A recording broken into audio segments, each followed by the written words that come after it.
Hello everyone, good evening all of you. आप सभी का फिर से स्वागत है max medical and nursing academy के इस डिजिटल प्लेटफॉर्म पर। एंड हम लोग पढ़ रहे थे हॉट एंड कोल्ड एप्लीकेशन के बारे में, जिसकी 2 क्लासें अपनी कंप्लीट हो चुकी है और आज ये तीसरी क्लास है। तो देखिए, क्लास शुरू करने से पहले आप सभी लोगों से रिक्वेस्ट है कि आप चैनल को सब्सक्राइब जरूर कीजिएगा, साथ में लाइक एंड शेयर कीजिएगा। तो लास्ट 2 क्लास में हम लोगों ने पढ़ा कि हॉट एंड कोल्ड एप्लीकेशन होते क्या हैं और हॉट एप्लीकेशन के कुछ टाइप्स है जो हमने पढ़े। सबसे पहले मैंने बात की थी हॉट एंड कोल्ड एप्लीकेशन के अंदर कि हॉट एंड कोल्ड एप्लीकेशन के प्राइमरी इफेक्ट्स क्या क्या होते हैं। देन मैंने बात की थी सेकेंडरी इफेक्ट्स क्या क्या होते हैं। देन हॉट एप्लीकेशन की बात की लास्ट क्लास में, जहाँ पे मैंने आपको बताया कि इसका पर्पज़ क्या क्या होता है। डिक्रीज पेन होता है, प्रोवाइड कंफर्ट होता है, प्रमोट हीलिंग होती है। ये कुछ जो पर्पज़ थे हॉट एप्लीकेशन के। Then contraindication of hot application और then complication of hot application हम लोगों ने पढ़ा था। देन हम लोगों ने पढ़ा था टाइप ऑफ हॉट एप्लीकेशन। ठीक है, यहाँ तक हम लोग पढ़ चुके थे शीट्स बात तक। ठीक है, लेकिन शीट्स बात को मैं एक बार दोबारा रिवाइज करा रहा हूँ क्योंकि ये एग्जाम के पॉइंट ऑफ व्यू से बहुत ही ज़्यादा इंपॉर्टेंट है। शीट्स बात तो देखिए, शीट्स बात होती क्या है, जैसे कि आप इमेज में देख पा रहे होंगे कि एक पेशेंट है और एक टब में बैठा है जिसमें पानी भरा हुआ है। शीट्स बात क्या है, शीट्स जो वर्ड है ये जर्मन वर्ड है। ठीक है, इसका मतलब होता है बैठना। ठीक है, गर्म पानी के अंदर ये पेशेंट बैठा है और इसका कौन सा एरिया है जो पानी के टच में आ रहा है, तो आप देखिएगा इसका जो पेरिनियल एरिया है, यानी ये जो एरिया इसका पेरिनियल एरिया जिसके अंदर एनल पार्ट और जेनेटल पार्ट है या एब्डोमेन का कुछ पार्ट है, वो जो हॉट वाटर है उसके टच में आ रहा है। ठीक है, तो आप इसे समझ सकते हो कि ये जो कंफर्ट देगा सिट्स बात वो कौन से ऑर्गन्स को देगा। आपसे क्वेश्चन पूछा जाए तो आपको बताना है कि सर जो भी पेरिनियल एरिया होगा, एनल एरिया होगा और एब्डोमेन का कुछ पार्ट होगा, यहाँ पे जो है ये थेरेपी दी जाती है। कौन सी? सिट्स बात। ठीक है, यही मैंने यहाँ जो है पीपीटी के अंदर पुटअप कर रखा है कि a sitz bath is a type of therapy, यानी एक थेरेपी का टाइप है done by sitting in warm water, यानी गर्म पानी के अंदर बिठाया जाता है। It can soothe pain, itching and other symptom in anal and genital areas. और sitz bath help clean and treat certain problem in anal area, genital area and the perineum. यानी आपको पता है कि जिस पार्ट पे थेरेपी अप्लाई करेंगे वो ही पार्ट है, उसी में रिलीफ मिलेगा। ठीक है, तो कुछ इंपॉर्टेंट बातें हैं सिर्फ बात की, वो आपको ध्यान में रखना है, जिसमें मैंने आपको बताया था। एक तो टेम्परेचर के बारे में कि आपसे कोई पूछ ले कि टेम्परेचर कितना होता है, ये एग्जाम में पूछा हुआ क्वेश्चन है जिपमर में कि टेम्परेचर कितना होता है सिर्फ बात का। तो आपको ध्यान रखना है 110 डिग्री फ़ारेनहाइट से लेके 115 डिग्री फ़ारेनहाइट, या इसी को बोलेंगे 43 डिग्री सेंटीग्रेड से लेके 46 डिग्री सेंटीग्रेड, ये टेम्परेचर है सिर्फ बात का। सेकंड पूछे कि सर टाइम कितना होता है, टाइम लीजिए।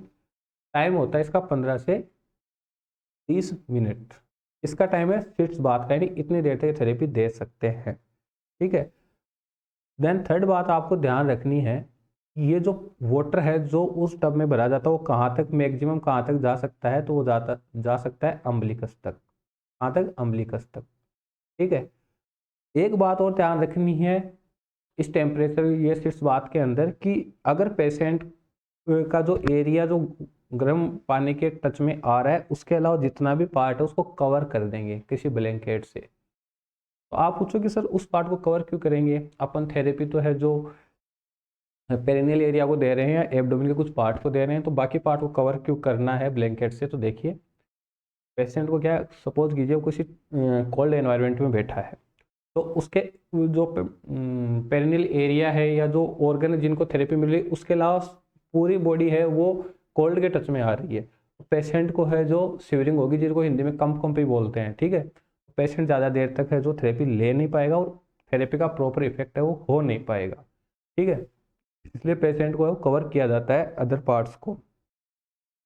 ये कुछ बातें हैं जो है वो सिट्स बात के अंदर ध्यान में रखनी है। टेम्परेचर, टाइम, मैक्सिमम कहाँ तक ले सकते हैं अम्बिलिकस तक, और कवर करके रखते हैं। देन आपका क्वेश्चन बनता है सर इस बात का पर्पज क्या है, उपयोग में क्यों लेते हैं। तो देखिएगा इसके पर्पज, फर्स्ट इसका जो पर्पज है वो है help ease pain in itching from haemorrhoids. देखिए, पेशेंट्स के जो एनल हीमोरॉइड्स होते हैं जिनमें काफ़ी पेन होता है जब पेशेंट है टॉयलेट फ्रेश होने जाता है तो पेशेंट को काफ़ी सारा पेन होता है, ठीक है। तो उस पेन को रिलीव करने के लिए है जो सिट्स बाथ का उपयोग किया जाता है कि वो हीमोरॉइड्स है उसकी जो मसल्स के अंदर जो टेंशन हो रखा है एनल एरिया की वो कुछ हद तक रिलीव हो सके। देन बात करें help ease pain from anal fissures. Anal fissures क्या होता है कि एनल के अंदर कुछ कट लगने की वजह से या फिर एनल के अंदर कोई वाउंड हो जाना जिसकी वजह से वहाँ से ब्लीडिंग होती है।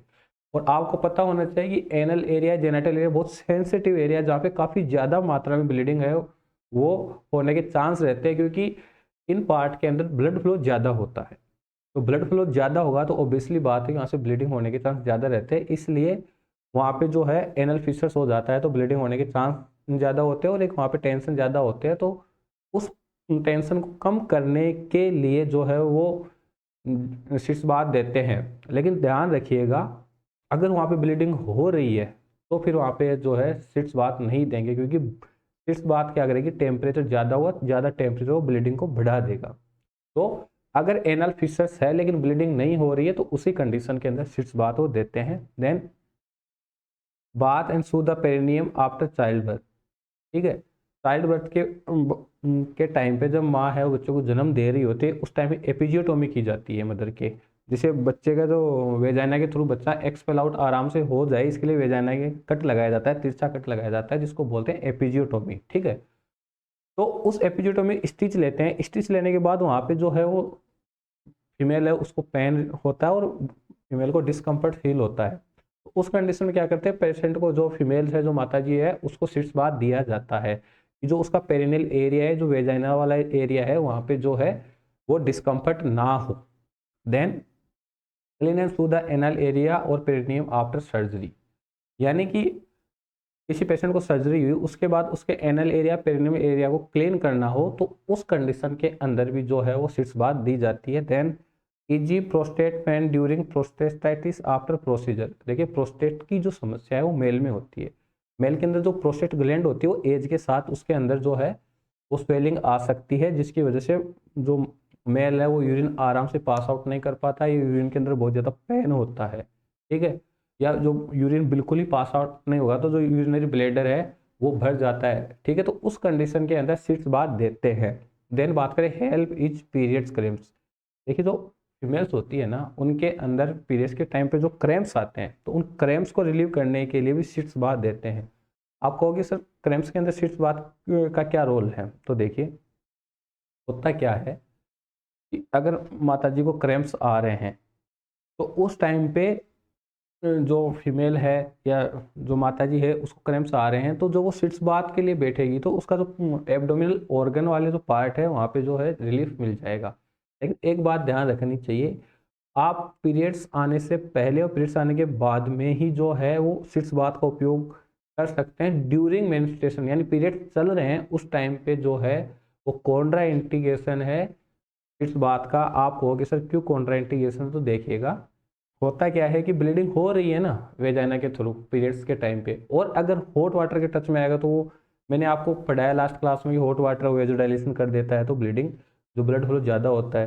तो जितना नॉर्मल ब्लीडिंग होनी चाहिए पीरियड्स में उतनी ना होकर उससे ज़्यादा ब्लीडिंग हो जाएगी अगर शीर्ष बात का उपयोग कर लिया जाता है। तो शीर्ष बात का उपयोग कब किया जाएगा, या तो पीरियड्स से पहले या पीरियड्स के बाद में।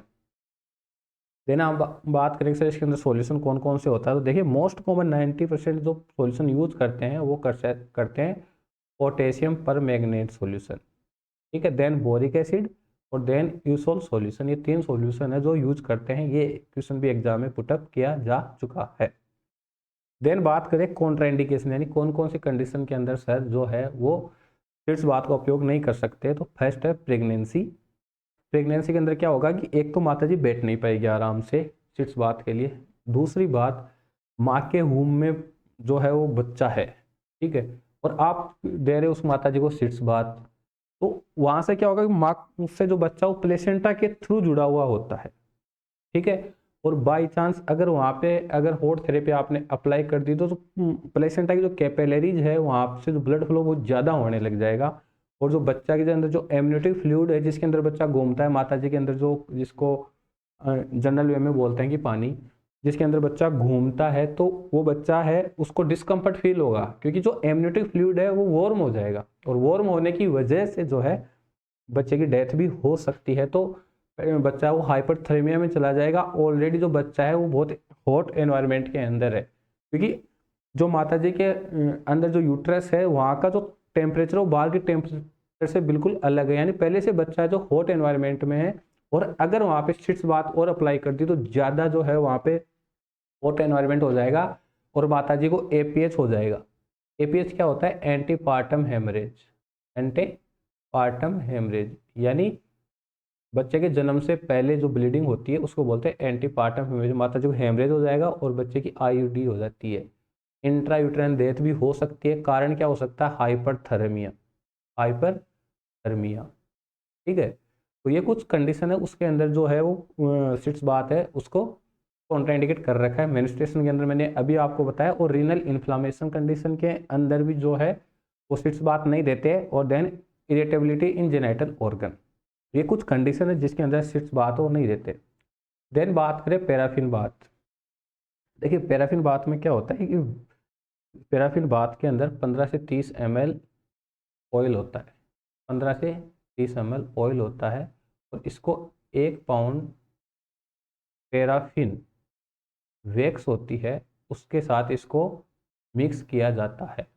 और इस मिक्स किए हुए जो ये जो वैक्स बनता है उसको जो ओल्ड एज पर्सन होते हैं जिनको अरेथराइटिस होती है, रियूमेटिक अरेथराइटिस, आपसे पूछे कि मोस्ट कॉमन ये जो है पैराफिन बात का कहाँ उपयोग किया जाता है, तो ये क्वेश्चन पूछा भी गया है एग्जाम में, तो आपको बताना रियूमेटिक अरेथराइटिस होती है उसके अंदर जो है वो पैराफिन बात का उपयोग किया जाता है। होता क्या है, जो जॉइंट्स में पेन होने लग जाता है ओल्ड एज के अंदर, वहाँ पे यूरिक एसिड के जमा होने के कारण से। तो ये जो पैराफिन बात है ये जैसे कोई भी जॉइंट्स हुए ओल्ड एज पर्सन के, वहाँ पे है जो इसका अप्लाई किया जाता है पैराफिन बात को। पैराफिन बात है जो जॉइंट पे है वो अप्लाई की जाती है, जिससे पेशेंट को जो रिलीफ मिलता है जॉइंट्स के अंदर, ठीक है, और जॉइंट्स है वो मूवमेंट करने में जो है वो इजी हो जाते हैं। तो आपसे यहाँ से क्वेश्चन बनता है, वो बनता है कि सर इसका उपयोग कौन से कंडीशन में किया जाता है? मोस्ट कॉमन तो अरेथराइटिस की तो कंडीशन हो गई, और इसका कंपोजिशन क्या होता है? तो 15 से 30 ml ऑलिव ऑयल और उसके साथ 1 पाउंड पैराफिन वैक्स। 2 क्वेश्चन यहाँ से ये बन गए, ठीक है। ये यहाँ तक था जो था अपना local heat application. Then general heat application की बात करें तो जनरल हीट एप्लीकेशन में कुछ इंपॉर्टेंट है नहीं। एक तो जनरली सन बात है जो हम लोग सभी जानते हैं, और यहाँ से कोई क्वेश्चन पूछे तो यही पूछ सकता है कि सन बात कब लेनी चाहिए, या तो अर्ली मॉर्निंग जब सूर्य उदय हो, या इवनिंग में। डे के अंदर जो अल्ट्रावायलेट रेज है उनका जो है बॉडी के लिए हानिकारक है, तो उस कंडीशन के अंदर सन बात या अर्ली मॉर्निंग या इवनिंग में लिया जाता है। इलेक्ट्रिक क्राइडल के बारे में मैंने आपको बताया ही था क्लास में। ये पेशेंट है उसके ऊपर एक जाली लगाई, उसके ऊपर कोई ब्लैंकेट लगाई जाती है, और उस ब्लैंकेट के अंदर हीट अप्लाई करने वाले जो होल है वो लगी हुई होती है, तो वहाँ पे हीट अप्लाई जो हीट है वो प्रोड्यूस होती है, और हीट प्रोड्यूस होती है तो पेशेंट को है जो हॉट अप्लीकेशन है वो जनरल वे के अंदर वो जो आराम से प्रोवाइड हो जाती है, ठीक है। ये तो थे लोकल। जनरल के अंदर ड्राई फॉर्म में, सॉरी, जनरल के अंदर ड्राई की बात करें तो सन बाथ और इलेक्ट्रिक कार्डल, और मॉइस्ट की बात करें तो व्हिर्लपूल बाथ और स्टीम बाथ। देखिए जो व्हिर्लपूल बाथ क्या होती है, जो स्विमिंग पूल होता है ना, वैसे एक पूल होता है लेकिन वो बहुत छोटा होता है जिसमें पेशेंट आराम से बैठ पाए, इतना ही होता है, और उसके अंदर वार्म पानी भरा दिया, गर्म पानी वो भर दिया जाता है। इसको बोलते हैं व्हिर्लपूल बाथ। और स्टीम बाथ में क्या करते हैं, एक कंटेनर के अंदर पानी भर के उसको उबाला जाता है, और एक पाइप के थ्रू वो जो स्टीम है उसको बॉडी पे अप्लाई किया जाता है। जैसे प्रेशर कुकर से जो स्टीम निकलती है ना, वैसे स्टीम निकलती है, और उस स्टीम को पाइप के थ्रू पेशेंट की बॉडी पे अप्लाई किया जाता है, ये स्टीम बाथ होती है, ठीक है। आपसे पूछे व्हिर्लपूल बाथ का टेम्परेचर कितना होता है, तो आपको बताना है 99 डिग्री फ़ारेनहाइट से लेके 110 डिग्री फ़ारेनहाइट, और यही स्टीम बाथ का टेम्परेचर होगा 99 डिग्री फ़ारेनहाइट से 110 डिग्री फ़ारेनहाइट। इससे ज़्यादा एग्जाम में कुछ नहीं पूछा जाता हॉट एप्लीकेशन के बारे में। देन हम बात करें कोल्ड एप्लीकेशन के बारे में, तो देखिए कोल्ड एप्लीकेशन बहुत छोटा टॉपिक है, तो उससे पहले डेफिनेशन देख लेते हैं कि the application of an agent cooler than the skin, यानी वो एजेंट जो स्किन से कूल है। Cold application can be either moist और ड्राई, यानी कोल्ड एप्लीकेशन भी हॉट एप्लीकेशन की तरह या तो मॉइस्ट हो सकती है, ड्राई फॉर्म में हो सकती है। नेक्स्ट हम बात करें कि सर इसके पर्पज क्या क्या होते हैं। तो देखिएगा पर्पज के अंदर पहला टू रिलीव पेन। एक मिनट,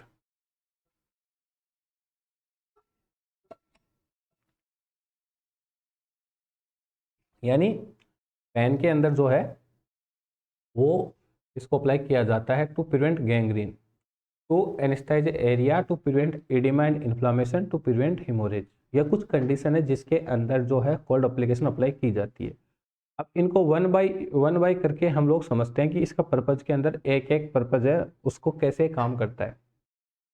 तो सबसे पहले हम बात करें अपने यहाँ पे, तो देखिएगा वो मैं बात कर रहा हूँ प्रिवेंट गैंग्रीन। तो आपको सबसे पहले ये समझना है कि गैंग्रीन होते क्या है। गैंग्रीन क्या होता है, टिश्यू का मर जाना है, टिश्यू का नेक्रोसिस हो जाना। आपने देखा होगा हॉस्पिटल के अंदर कोई पेशेंट होता है उसका कोई एक पार्ट एकदम ब्लैक हो जाता है, उसको बोलते हैं गैंग्रीन। गैंग्रीन दो टाइप की होती है, वेट और ड्राई। तो वहाँ पे हो क्या रहा है, ऑक्सीजन नहीं है, इसकी वजह से टिश्यू का मेटाबॉलिज्म बहुत जल्दी जल्दी हो रहा है। ठीक है, तो उस कंडीशन में क्या करेंगे कि आप वहाँ पे कोल्ड एप्लीकेशन अप्लाई कर देंगे। कोल्ड एप्लीकेशन अप्लाई करने से क्या होता है, देखिए जनरली मैंने आपको बताया कि सपोज कीजिए ये कोई जो वेसल्स है इसका डायमीटर है, कब, जब ये नॉर्मल वे में है, और अगर इस पर कोल्ड एप्लीकेशन अप्लाई कर दिया तो इसका डायमीटर छोटा हो जाएगा। ऐसा कुछ पढ़ा था हमने लास्ट क्लास में। ठीक है, हुआ क्या, इसका डायमीटर कम हो गया, यानी डिक्रीज हो गया। डिक्रीज हो गया तो decrease blood flow, blood flow यानी जो ब्लड की जो फ्लो रेट है वो कम हो जाएगी। डिक्रीज एंटीबॉडीज, एंटीबॉडी, और डिक्रीज न्यूट्रिशन। ठीक है, ये सब कम हो जाएंगे कौन से, कोल्ड एप्लीकेशन के अंदर, just opposite to hot application. तो गैंग्रीन है वहाँ उसको कम कर देगा। देन एनेस्थेटाइज इन एरिया, यानी जो एरिया है उसको एनेस्थेटाइज किया जाएगा किसके द्वारा, कोल्ड एप्लीकेशन के द्वारा। ठीक है, जैसे सर्दियों में भी हम जब काफ़ी सर्दी पड़ती है तो हम लोग देखते हैं कि अपने जो ये जो एक्सट्रीमिटीज है वो उनमें नमनेस आ जाती है, वो उसके अंदर जो है वो एक अपने को लगता है कि ये बेहोश हो गए एक तरह से, जो ऑक्सीजन की जो रिक्वायरमेंट उतनी पहुंची नहीं, तो इनमें सेंसेशन कम हो जाते हैं।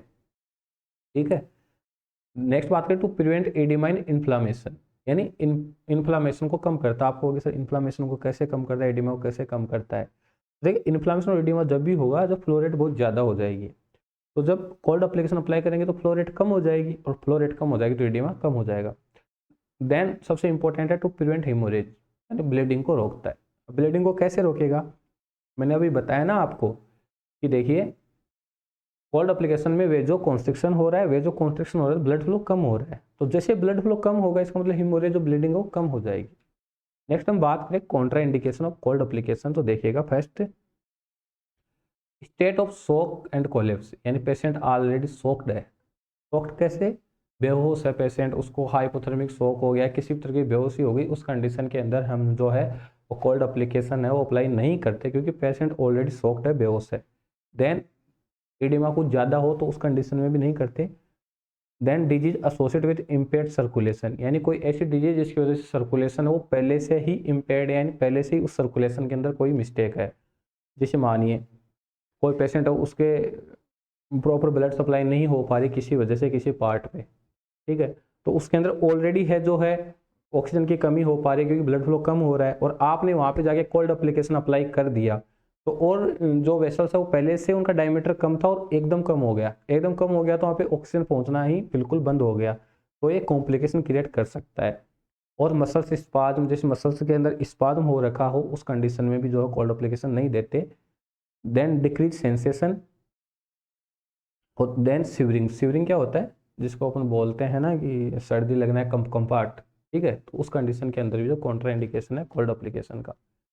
नेक्स्ट हम बात करें सर कोल्ड एप्लीकेशन के टाइप, तो दो टाइप होते हैं, एक होता है लोकल और एक होता है जनरल। लोकल के अंदर ड्राई कोल्ड में आइस बैग और आइस कॉलर होते हैं, मॉइस्ट में कोल्ड कंप्रेशन कोल्ड पैक होते हैं, और जनरल के अंदर भी हाइपोथर्मिया और ब्लैंकेट, और मॉइस्ट के अंदर कोल्ड स्पंज, कोल्ड बाथ और कोल्ड पैक। यानी बहुत ईजी है, यहाँ से जो पढ़ने लायक है वो तीन चार जो टाइप्स हैं वो पढ़ने लायक है, जिनको मैं वन बाय वन करके पढ़ा देता हूँ। तो फर्स्ट इसके अंदर आइस बैग, देखिए अपने लास्ट क्लास में पढ़ा हॉट वाटर बॉटल, वैसा ही सेम जो प्रोसेस है वो यहाँ पे है। बस बात यहाँ पे ये है कि वहाँ पे जो बोतल के अंदर हम जो पानी भर रहे थे वो गर्म पानी था, यहाँ पे जो बोतल है उसके अंदर बर्फ भरी जाएगी, यानी आइस की जो स्लाइसेज है वो भरी जाएगी, और उसके साथ NaCl, क्या NaCl सोडियम क्लोराइड। आपसे पूछा जाए कि कोल्ड वाटर में कौन सा केमिकल यूज किया जा सकता है, तो सोडियम क्लोराइड है जो यूज किया जाता है कोल्ड वाटर के अंदर, और plus ice pack, sorry ice slices यानी आइस के टुकड़े, ये यूज किए जाते हैं बोतल के अंदर। ये NaCl क्या करता है, इस बर्फ को जल्दी से पिघलने नहीं देता, और इसको अप्लाई किया जाता है बॉडी पे, ठीक है। और इसका जो टेम्परेचर होता है वो होता है 35 डिग्री सेंटीग्रेड एवरेज, ठीक है। इस टेम्परेचर पे ये आइस पैक है वो अप्लाई किया जाता है। सेम वही प्रोसेस है और कछु नहीं है इसके अंदर।